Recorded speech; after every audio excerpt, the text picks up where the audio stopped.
जय श्री राम बच्चों, मैं नितेश कुमार मुदगल आप सभी का अपने YouTube channel career making institute पर स्वागत करता हूं।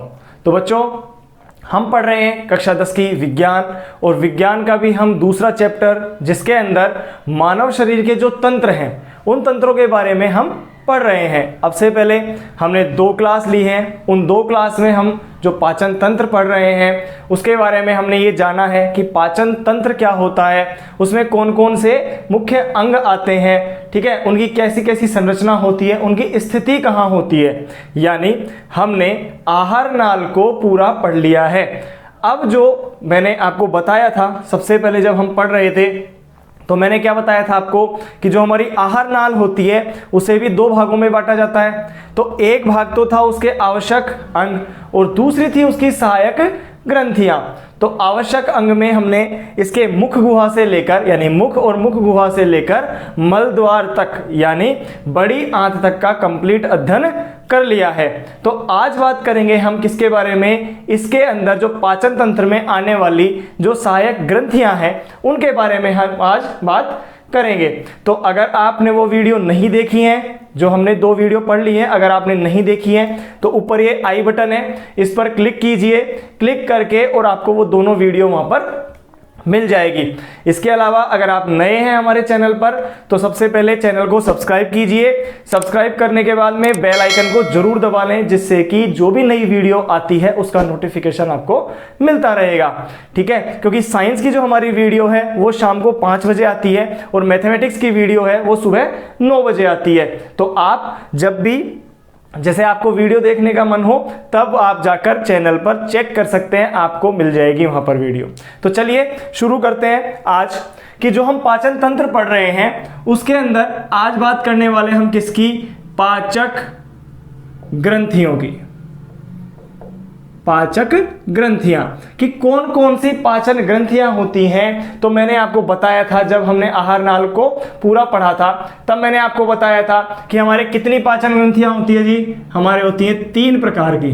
पहली होती है कौन सी, लार ग्रंथि, दूसरी होता है हमारा यकृत या जिसे लीवर कहते हैं, और तीसरे नंबर पे आता है हमारा अग्नाशय। ये हमने तीनों के नाम आपको पहले बता दिए थे कि 3 प्रकार की, हमारे 3 टाइप की जो पाचन ग्रंथियां होती हैं। तो हमको एक एक करके एक एक को पढ़ते हैं। तो सबसे पहले बात करते हैं हम किसकी, लार ग्रंथि की। बहुत आराम से समझना, सब कुछ समझ में आएगा आपके। लार ग्रंथि या इसको कह सकते हैं सलाइवरी ग्लैंड।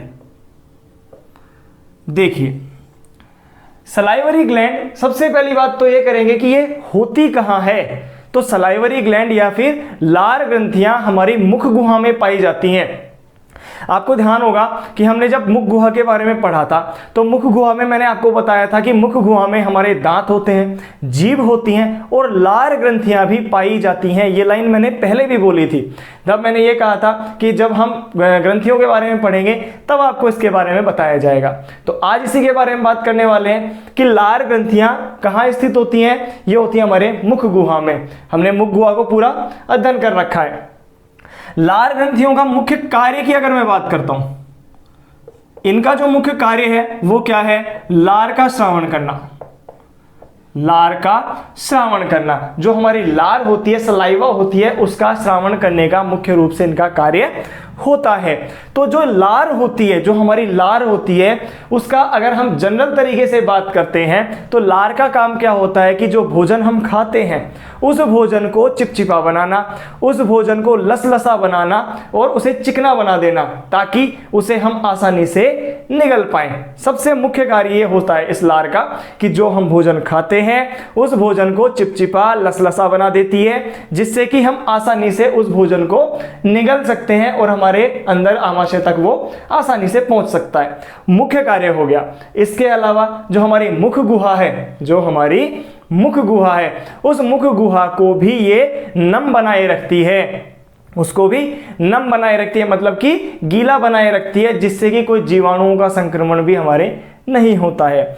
इसके अलावा मैं बात करूं तो मुख गुहा को नम के साथ साथ जो हमारे दांत हैं, हमारी मुख गुहा है, हमारी ग्रसिका है, हमारी जो ग्रास नाल है, इसके अंदर भी ये लार जाती रहती है, जिससे कि इनकी सफाई निरंतर होती रहती है। तो ये तो कुछ है इसके जनरल काम कि भाई जो लार ग्रंथि है उनका मुख्य कार्य क्या हो गया, लार का श्रावण करना, लार का श्रावण करना। और जो लार होती है उसका भी कुछ मुख्य कार्य क्या हो गए कि हमारे भोजन को लसलसा बनाना, साथ में जो ग्रसिका है, मुख गुहा है, हमारा पूरा मुंह है, इसकी पूरे की सफाई करना, इसकी जीवाणुओं से सुरक्षा करना। अब देखिए, अगर मैं लार ग्रंथि के प्रकार की बात करता हूं तो कितनी लार ग्रंथियां पाई जाती हैं, तो यहां पर 2 लाइनें लिख रहा हूं, इंपॉर्टेंट है आपके लिए। अगर कोई बात करता है आपसे स्तनधारियों में कितने प्रकार की होती हैं जी, 4 प्रकार की, ठीक है। लेकिन मनुष्य में कितने प्रकार की पाई जाती हैं, ये केवल 3 प्रकार की पाई जाती हैं।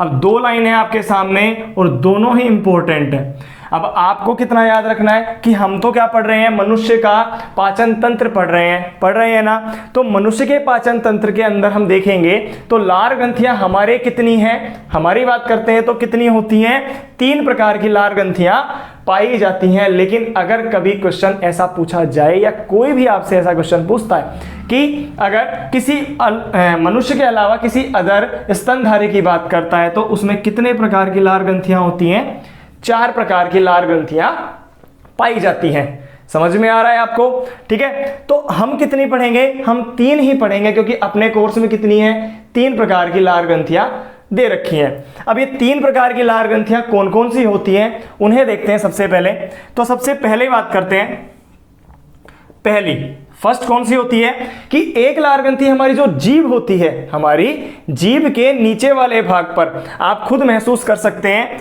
जिसे हम क्या कहते हैं, अधोजिह्वा या सब लिंगुअल ग्लैंड। एक एक का नाम अच्छे से समझना, देखो नाम में ही सब कुछ छुपा हुआ है। इनका जो नाम है ना, वैसे ही आप समझ जाओगे कि कौन सी कहां है। सेकंड की बात करते हैं, एक तो हो गए हमारे जीभ के नीचे हो गई, एक होती है जिसका जो नाम है वो थोड़ा अजीब सा नाम है, अधोजंभ, या फिर इसको एक नाम और दिया जाता है, इसे कहते हैं अवचिबुकीय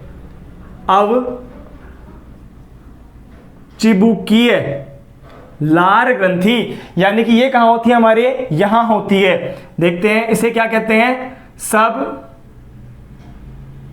मैंडिबुलर ग्लैंड, ठीक है। और एक तीसरे प्रकार की जो होती है उसे कहते हैं कर्ण पूर्व या पैरोटिड ग्लैंड। देखिए अब एक एक के बारे में हम विस्तार से अध्ययन करते हैं। सबसे पहले तो इनके नाम, क्या क्या नाम आ गए इनके कि अधोजिह्वा या क्या कहते हैं इसे सबलिंगुअल के अलावा एक आता है अधोजंभ या अवचिबुकीय, जिसे कहते हैं सब मैंडिबुलर तथा एक होती है पैरोटिड और या फिर कर्ण पूर्व। अब एक एक को देखते हैं। इसकी बात अगर मैं करता हूं अधोजिह्वा, देखिए बच्चों अधोजिह्वा यानी जीभ के नीचे, जिह्वा मतलब जीभ होती है, तो आपके जीभ के नीचे वाले भाग में ये पाई जाती है। बिल्कुल सिंपल सा जैसा नाम है, देखो सब लिंगुअल।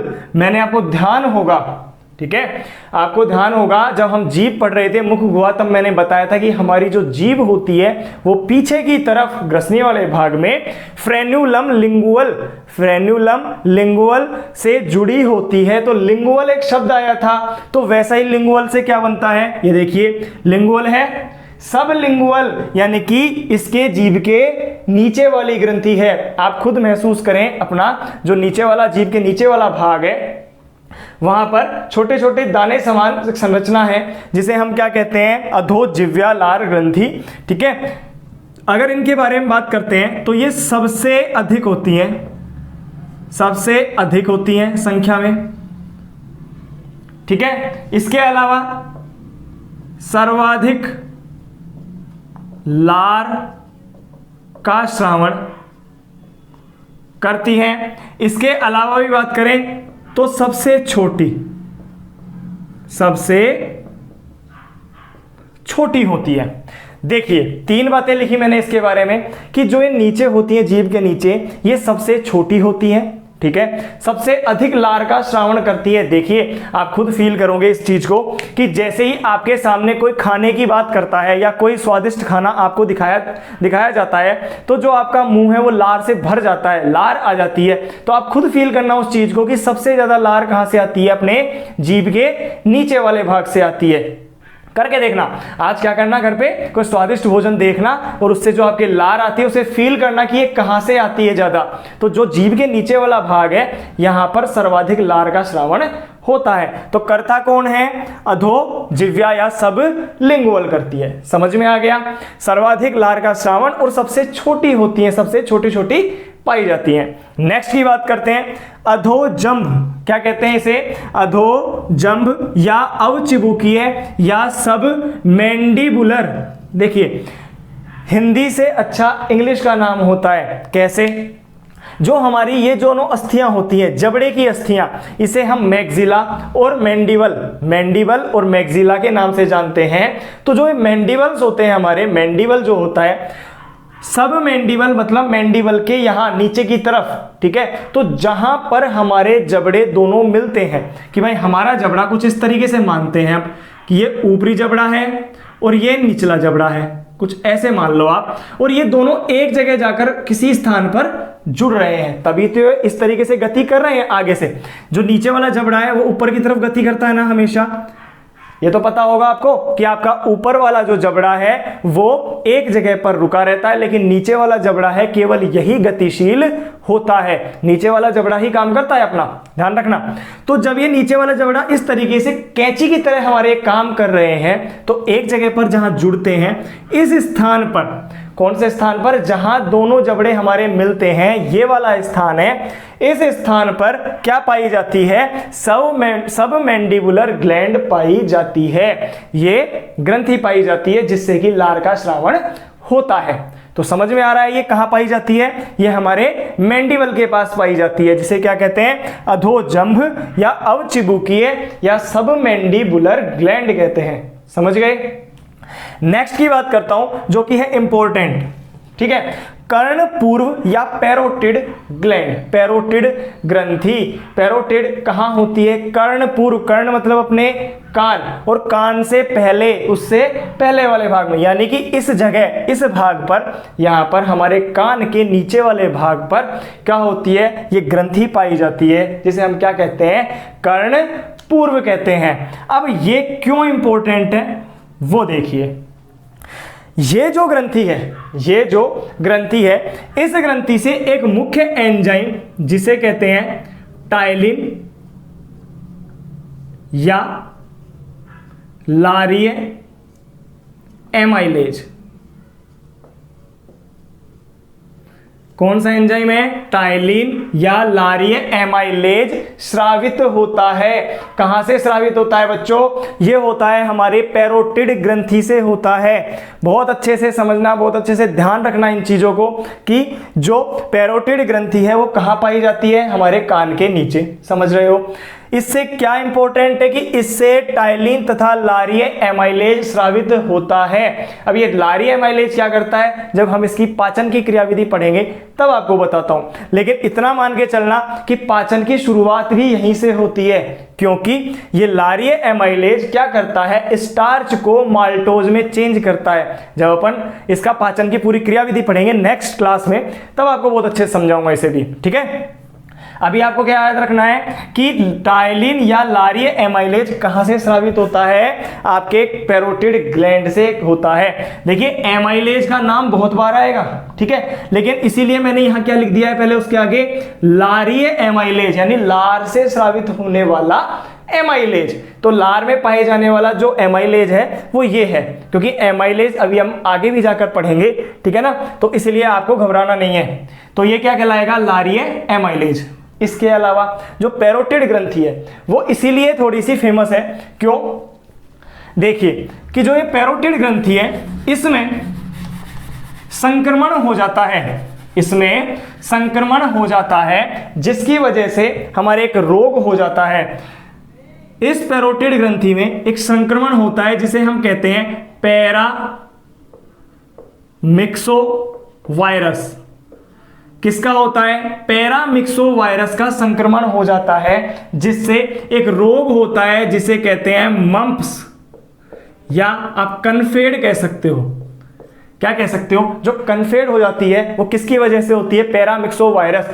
जब इसका संक्रमण होता है तो इसके संक्रमण से जो ये आपकी कर्णपूर्व ग्रंथि है या पैरोटिड ग्लैंड है वो सूज जाती है, यहां पर सूजन आ जाता है।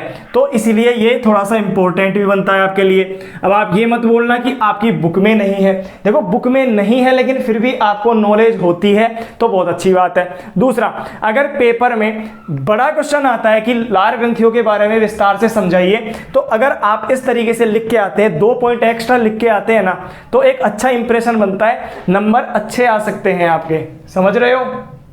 तो क्या क्या बताया मैंने अभी तक आपको कि 3 प्रकार की मनुष्य में लार ग्रंथियां पाई जाती हैं। कौन कौन सी पाई जाती हैं? अधोजिह्वा, सबलिंगुअल या सबलिंगुअल, जिसके अंदर क्या बोलेंगे सबसे अधिक होती है, सर्वाधिक मात्रा में पाई जाती है, सर्वाधिक लार का स्रावन करती है और सबसे छोटी होती है। अधोजंभ या जिसे कहते हैं क्या? सब मैंडिबुलर। सब मैंडिबुलर कहाँ होती है? अपने यहाँ पर होती है, जो मैंडिबल है, जो जहाँ अपना जबड़े मिलते हैं उस जगह पर पाई जाती है। एक होती है पैरोटिड ग्लैंड, जिसके जो कहाँ पाई जाती है? अपने कान के नीचे वाले भाग में पाई जाती है। इससे एक जो स्रावित होता है कौन?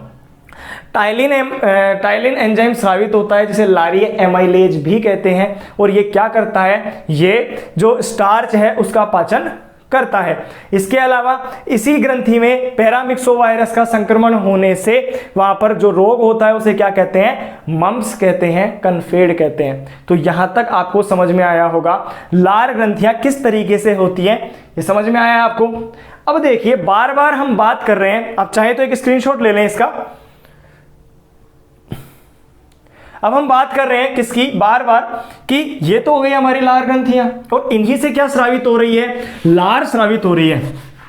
लार स्रावित हो रही है ना, तो उस लार के बारे में भी कुछ पता हमें होना चाहिए कि लार जो है वो क्या होती है, किस तरीके से पाई जाती है, उसके अंदर कौन कौन से कंपोनेंट्स या कौन कौन से पदार्थ पाए जाते हैं, एक दिन में कितनी मात्रा उसकी अपने स्रावित होती है। तो बात करते हैं लार।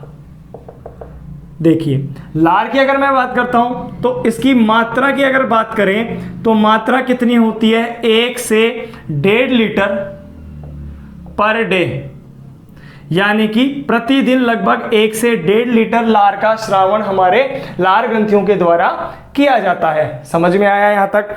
इसके अलावा अगर बात करते हैं इसके पीएच की, देखो पीएच क्या होता है? पोसेंस ऑफ हाइड्रोजन या पावर ऑफ हाइड्रोजन, कि किसी भी पदार्थ के अंदर उपस्थित हाइड्रोजन आयनों की संख्या के आधार पर यह ज्ञात किया जाता है। इसको भी हम पढ़ेंगे। अभी के लिए इतना याद रखें कि अगर पीएच का मान 7 से कम होता है, पीएच स्केल आपने कभी देखा होगा, ऐसे लिखते हैं 0 से 7 और यहां से 14। अगर 7 से हम नीचे की तरफ आते हैं कम, 6, 5, 4, 3, 2 इस तरीके से आते हैं, तो यहां पर पीएच का मान घट रहा है ना। पीएच का मान क्या हो रहा है बच्चों? कम हो रहा है। लेकिन अम्लीयता क्या होती है? यहां पर बढ़ेगी। जो खट्टापन है वो क्या होता है? बढ़ता है। लेकिन अगर हम बात करते हैं 7 से ऊपर की तरफ जाने की, 8, 9, 10, 11, 12 इस तरीके से, तो पीएच के मान में तो क्या हो रही है? बढ़ोतरी हो रही है ना। पीएच का मान तो क्या हो रहा है? बढ़ेगा, तो अम्लीयता घटेगी। जब हम केमिस्ट्री पढ़ेंगे, स्टार्ट करेंगे, तब आपको एक एक चीज अच्छे से समझाई जाएगी। तो इसके बारे में अगर बात करें, इसका जो पीएच होता है वो कितना होता है? 6.8 होता है। तो अब 6.8 है, तो आप बताइए ये क्या होगा? अम्लीय है या क्षारीय है? क्या है ये? तो आप ये कह सकते हो कि यह है हल्का अम्लीय, कि जो हमारी लार होती है वो हल्की अम्लीय होती है। अगर 7 से कम है तो अम्लीय है, 7 से अधिक है तो क्षारीय होती है, तथा 7 पर क्या होती है? उदासीन। जैसे कि हमारा आसुत जल, ठीक है, तो इसकी पीएच कितनी हो जाएगी, 6.8 हो जाएगी। इसके अलावा इसके अंदर जल की मात्रा की बात करें, इसमें जल कितना होता है, तो इसके अंदर जल लगभग 99.5% के आसपास जल इसके अंदर होता है। हमारी लार में केवल जल ही पाया जाता है, ये मान के चलो आप। अब इसके अलावा क्या क्या इंपॉर्टेंट है वो भी देख लीजिए। इसके अंदर एक तो मैंने बताया आपको क्या, टाइलिन बताया था या नहीं, जिसे क्या कहते हैं हम, लारीय एमाइलेज कहते हैं। इसके अलावा एक और जिसे हम कहते हैं लाइसोजाइम, ये लाइसोजाइम भी एक एंजाइम है जो कहां पाया जाता है, इस लार में पाया जाता है। और इसका मुख्य कार्य क्या होता है, इस लाइसोजाइम का, इसका मुख्य कार्य होता है कि जो जीवाणु होते हैं, जीवाणुओं की भित्ति को गला देता है। जो जीवाणु होते हैं जो हमारे भोजन के साथ हमारे मुंह में चले जाते हैं, उनके जो भित्ति है उसे गला देता है तथा जीवाणुओं को नष्ट करने का कार्य करता है कौन, लाइसोजाइम, ठीक है। तो इसके अंदर क्या क्या मुख्य हो गया कि लार कितनी होगी, लगभग 1 से 1.5 लीटर पर डे, पीएच का मान 6.8 हल्का अम्लीय, या जल है वो 99.5%, टाइलिन इसके अंदर उपस्थित है जिसे लारीय एमाइलेज भी कहते हैं, तथा लाइसोजाइम भी पाया जाता है। लाइसोजाइम जो क्या करता है, जीवाणुओं की भित्ति को गला देता है। तो इसी के साथ जो आपकी लार ग्रंथि है वो यहां पर कंप्लीट होती है। हमने बात की है किस किस की, कि लार ग्रंथियों के प्रकार कितने होते हैं और कार्य क्या होते हैं, और लार जो होती है हमारी सलाइवा होती है उसका संगठन क्या होता है और कार्य क्या होता है। एक स्क्रीनशॉट आप इसका ले लीजिए। तो चलते हैं इससे आगे, लार ग्रंथि आपके कंप्लीट होती है। अब बात करते हैं अगला, जो अगली ग्रंथि है कौन सी है, पाचक ग्रंथि में अगली, पहली हो गई लार ग्रंथि और दूसरा क्या है आपका यकृत, या जिसे हम क्या कहते हैं, लिवर कहते हैं। तो अब उसे देखते हैं।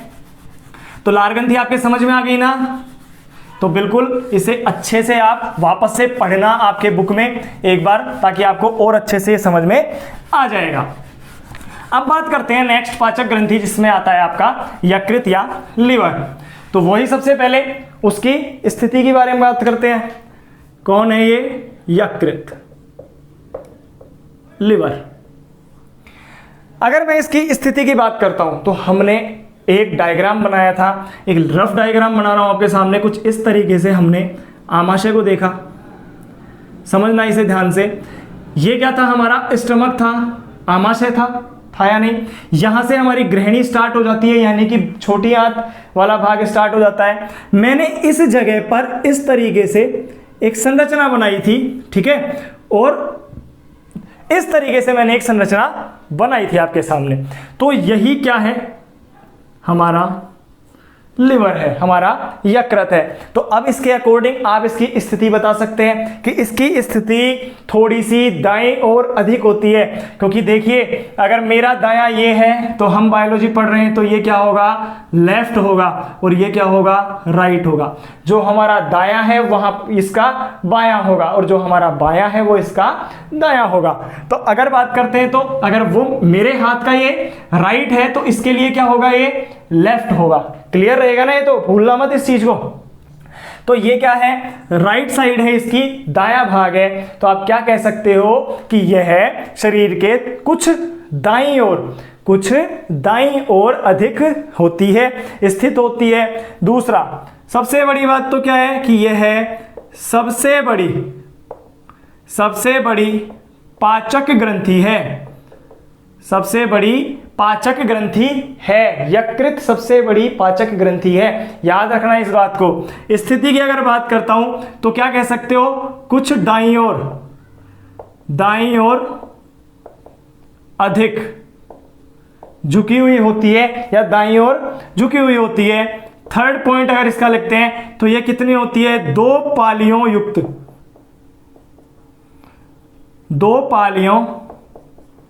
युक्त।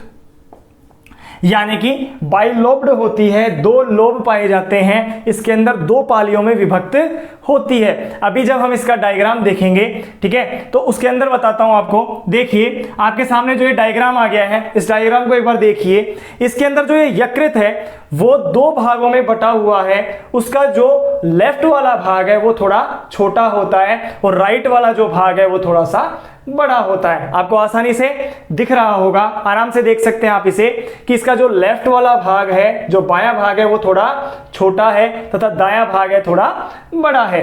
तो हम क्या कह सकते हैं, कितनी पालियों युक्त होती है ये? 2 पालियों युक्त होती है। इसके अलावा यकृत से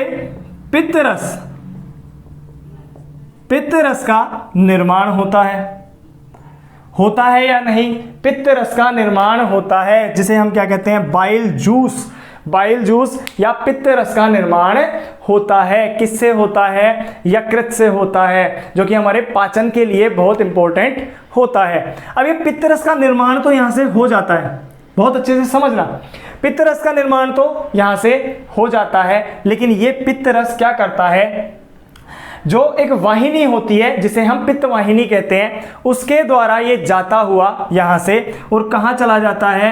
पित्ताशय में चला जाता है। गॉल ब्लैडर जिसे कहते हैं, क्या कहते हैं हम इसे? पित्ताशय। उस पित्ताशय में ये चला जाता है और वहां जाकर ये इकट्ठा हो जाता है। अब इकट्ठा होने के बाद में यह पित्ताशय से होता हुआ किस भाग में जाता है? हमारे गृहिणी वाले भाग में। पित्ताशय से होता हुआ कहां चला जाता है बच्चों? यह गृहिणी वाले भाग में जाता है। जो आपकी बुक है DSER वाली, उसके अंदर ये क्या लिख रखा है? उसके अंदर ऐसा लिख रखा है कि यह ग्रसनी वाले भाग में जाता है। आप उसे कट करके सही कर सकते हैं, वो ग्रसनी नहीं है, वह गृहिणी है। क्लियर रहेगा ना? जो आपकी बुक है उसके अंदर ये मिसप्रिंट है। यह कहां जाता है? पित्ताशय से गृहिणी वाले भाग में जाता है। ठीक है, तो आप उसे सही कर लेना ध्यान से, क्योंकि आप जब पढ़ोगे तो हो सकता है आप गलत पढ़ लो, तो उसे सही भी कर लेना। तो मैंने क्या बोला अभी तक? यहां से किसका निर्माण होता है? पित्तरस का निर्माण होता है। पित्तरस कहां इकट्ठा होता है? पित्तरस का निर्माण तो कहां होता है? यकृत में होता है। यह इकट्ठा कहां होता है? तो पित्ताशय में इकट्ठा होता है, तथा पित्ताशय से यह कहां निकलता है? गृहिणी वाले भाग में चला जाता है और जहां पर पाचन में भूमिका निभाता है।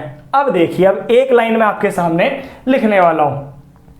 लाइन क्या है? बहुत इंपॉर्टेंट है कि जो पित्तरस होता है, पित्तरस में कोई पाचक एंजाइम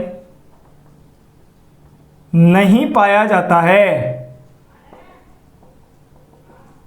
बहुत इंपॉर्टेंट बात है कि पित्तरस में कोई भी पाचक एंजाइम नहीं पाया जाता है। तो फिर एक बात बताइए, इसका काम ही क्या आ गया ऐसा कि ये बन क्यों रहा है? जो पित्तरस है वो बन रहा है और हमारे पाचन में भूमिका भी निभा रहा है, जबकि इसके अंदर कोई पाचक एंजाइम तो है ही नहीं। इसके अंदर कोई भी पाचक एंजाइम नहीं होता, ये किसी भी तरीके से पाचन में कोई पाचन का कार्य नहीं करता है, लेकिन पाचन में भूमिका जरूर निभाता है। तो काम क्या करता है कि जब यहां पर भोजन आता है, आमाशय से होता हुआ भोजन यहां आता है, समझना बहुत ध्यान से। जब आमाशय से भोजन यहां आता है तो आमाशय में भोजन कैसा रहता है? अम्लीय रहता है, खट्टा रहता है। ठीक है, तो उस भोजन को, अम्लीय को कम करके उसको क्षारीयता प्रदान करने के लिए इसका इस्तेमाल किया जाता है। जब हम पाचन की क्रियाविधि पढ़ेंगे नेक्स्ट क्लास में, बहुत अच्छे से आपको समझ में आ जाएगा। तो लेकिन आपको ये अभी से याद रखना है कि पित्तरस में कोई भी पाचक एंजाइम नहीं पाया जाता है। तो अब तक मैंने क्या बोला यकृत के बारे में? यकृत सबसे बड़ी पाचन ग्रंथि है, पहली बात। दूसरा, यकृत है जो कि कुछ दाईं ओर स्थित होती है, दूसरी बात। तीसरा, यकृत है जो 2 पालियों युक्त संरचना होती है, 2 भाग होते हैं, जिसके अंदर जो राइट वाला भाग है वो बड़ा होता है और लेफ्ट वाला भाग छोटा होता है। कुछ इस तरीके से भी आप नोट कर सकते हैं, तो आपको याद रह जाएगा कि राइट वाला भाग है वो क्या होता है? बड़ा होता है और लेफ्ट वाला भाग छोटा होता है। इसके अलावा जो पित्तरस है इसका निर्माण करने का कार्य करता है। पित्तरस का निर्माण होकर ये कहां चला जाता है? पित्ताशय में इकट्ठा हो जाता है, तथा पित्ताशय से यह कहां चला जाता है? गृहिणी में चला जाता है और गृहिणी में जाकर पाचन में भूमिका निभाता है। एक इंपॉर्टेंट लाइन आपको ये हमेशा लिखनी है कि पित्त रस में कोई भी पाचक एंजाइम नहीं पाया जाता है। तो यहां तक हम यकृत के बारे में देख लेते हैं। आपने ये नोट कर ही लिया है। अब बात करते हैं कि यकृत के कार्य कौन कौन से होते हैं। कुछ इंपॉर्टेंट ये कार्य निभाता है, कौन कौन से कार्य करता है, अब उन्हें देखते हैं। क्योंकि जो यकृत है ना, ये बहुत अच्छी ग्रंथि है, बहुत अच्छी भूमिका निभाती है, चाहे वो पाचन में हो या हमारे जितनी भी उपापचयी क्रियाएं हों, उनसे संबंधित जो भी क्रियाएं होंगी ना, उनमें बहुत अच्छी भूमिका ये निभाता है। तो बात करते हैं इसके कार्यों की।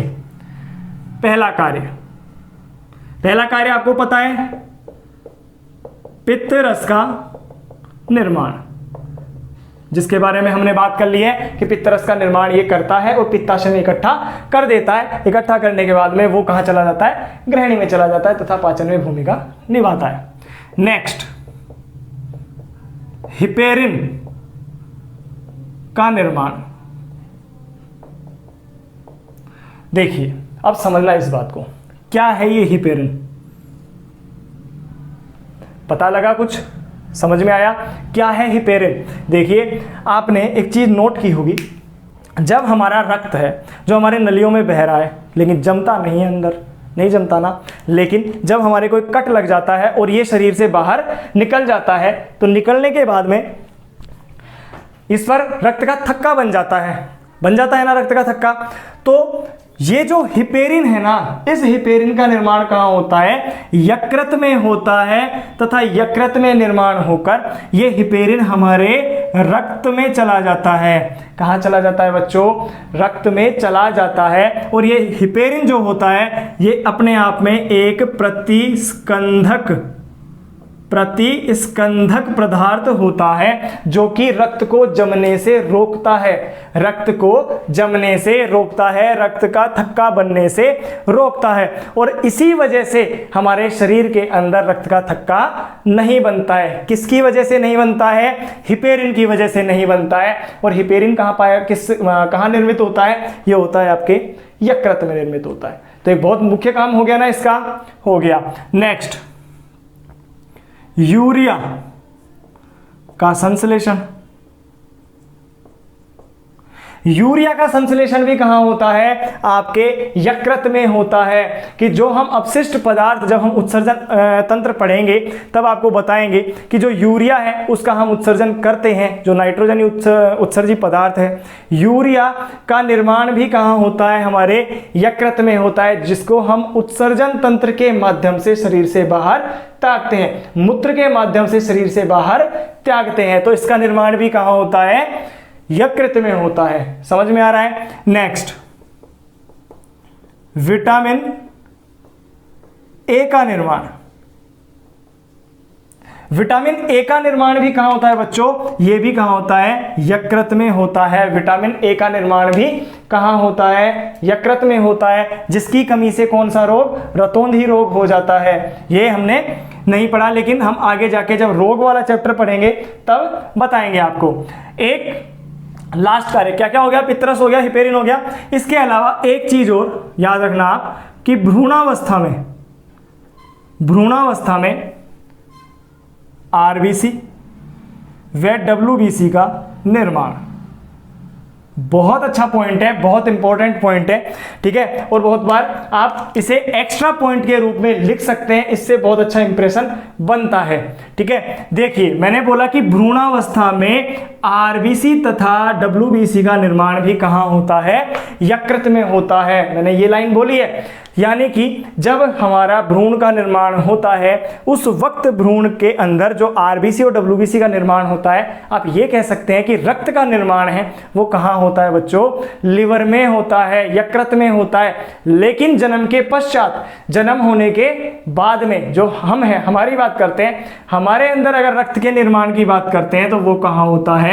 वो होता है आपके अस्थि मज्जा में। कहाँ होता है बच्चों? अस्थि मज्जा में, बोन मैरो में होता है। लेकिन जन्म से पहले भ्रूण अवस्था में रक्त का निर्माण या आरबीसी व डब्ल्यूबीसी का निर्माण भी कहाँ होता है? यकृत में होता है। तो कुल मिला के इसके कुछ ये एक्स्ट्रा कार्य थे यकृत के कि क्या क्या हो गया, पित्तरस का निर्माण हो गया, हिपेरिन का निर्माण हो गया। हिपेरिन मैंने आपको बताया क्या होता है, एक प्रतिस्कंदक होता है जो कि रक्त को थक्का बनने से रोकता है, हमारे शरीर के अंदर रक्त नहीं जम पाता है। यूरिया का संश्लेषण हो गया, और यूरिया क्या है, अपने आप में एक उत्सर्जी पदार्थ है। इसके अलावा विटामिन ए का संश्लेषण हो गया, ये भी कहाँ होता है, यकृत में होता है। तथा भ्रूणावस्था में आरबीसी व डब्ल्यूबीसी का निर्माण भी कहाँ होता है, आपके यकृत में होता है। एक स्क्रीनशॉट इसका भी ले लीजिए।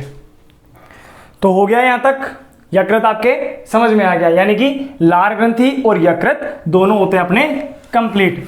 तो यकृत हो गया और लार ग्रंथि। अब बात करते हैं किसकी, तीसरी पाचक ग्रंथि जो पाचन में इंपॉर्टेंट भूमिका निभाती है, वो कौन सी है, आपके अग्नाशय, पेनक्रियाज जिसे कहते हैं। तीसरी ग्रंथि कौन सी है बच्चों, अग्नाशय या पेनक्रियाज। अब ये होती कहाँ है, वही बात है, और इसके कार्य कौन कौन से होते हैं वो सब देखते हैं।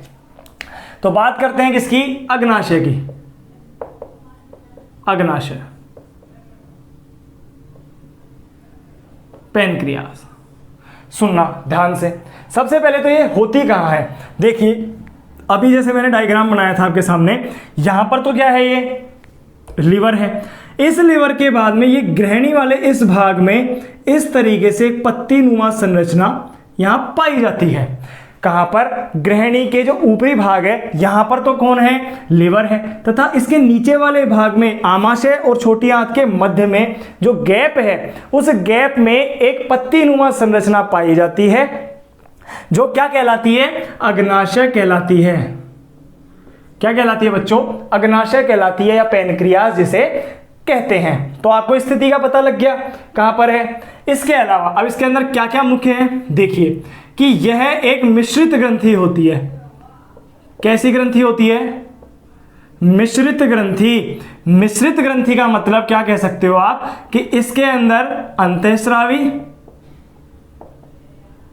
अंतःस्रावी तथा बहिस्रावी दोनों ग्रंथियां समाहित होती हैं। यानी यह अंतःस्रावी ग्रंथि की तरह भी कार्य करती है तथा बहिस्रावी ग्रंथि की तरह भी कार्य करती है। अब अंतःस्रावी ग्रंथि की तरह जब कार्य करती है तो इससे हार्मोन स्रावित होते हैं। क्या स्रावित होते हैं बच्चों, हार्मोन स्रावित होते हैं। ठीक है, अंतःस्रावी ग्रंथि की तरह कार्य करती है तो हार्मोन स्रावित होते हैं। और मुख्य रूप से दो हार्मोन कौन कौन से हैं, एक तो है इंसुलिन और एक है ग्लूकागोन। दो हार्मोन यहां से स्रावित होते हैं। तथा बहिस्रावी की तरह जब कार्य करती है तो यहां से अग्नाशयी रस ये स्रावित होता है। तो हम क्या पढ़ रहे हैं, पाचन पढ़ रहे हैं ना। तो पाचन में किसकी भूमिका है, अग्नाशयी रस की भूमिका है। जब हम अंतःस्रावी ग्रंथियां पढ़ेंगे तब हम इनके बारे में बात करेंगे। बाकी आपको एक छोटी सी हल्की सी नॉलेज अभी इनके बारे में दे दूंगा। तो हम बात कर रहे हैं किसकी, अग्नाशय की बात कर रहे हैं, पेनक्रियाज की बात कर रहे हैं। और ये कैसी होती है, एक मिश्रित ग्रंथि होती है। मिश्रित का मतलब कि इसके अंदर अंतःस्रावी ग्रंथि के भी गुण होते हैं तथा बहिस्रावी ग्रंथि के भी गुण पाए जाते हैं। तो अंतःस्रावी ग्रंथि की तरह जब ये कार्य करती है, अंतःस्रावी ग्रंथि की तरह जब ये कार्य करती है तो इससे क्या स्रावित होते हैं, हार्मोन स्रावित होते हैं। और हार्मोन भी कौन कौन से, एक तो होता है आपका इंसुलिन तथा एक होता है आपका ग्लूकागोन। और ये दोनों हार्मोन क्या करते हैं, ये करते हैं रक्त में ग्लूकोज की मात्रा का नियंत्रण,